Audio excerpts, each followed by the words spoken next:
میلسی سے رپورٹ کر رہے ہیں شرافت علی شرافت۔ چودھری شرافت علی دودھی کے والد چودھری خورشید احمد کی چہلم، ان کی رہائش گاہ اڈا جہان واہ ادا کی گئی۔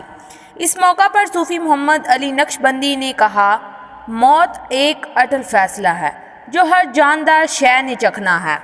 اس موقع پر علامہ عبدالحمید نقشبندی نے بھی خطاب کیا۔ شرافت علی شرافت نے نعت پیش کی۔ چودھری محمد ارشد، چودھری لیاقت عبدالجبار انصاف، علی محمد اقبال، محمد ارشاد کے علاوہ سیاسی سماجی شخصیت نے شرکت کی۔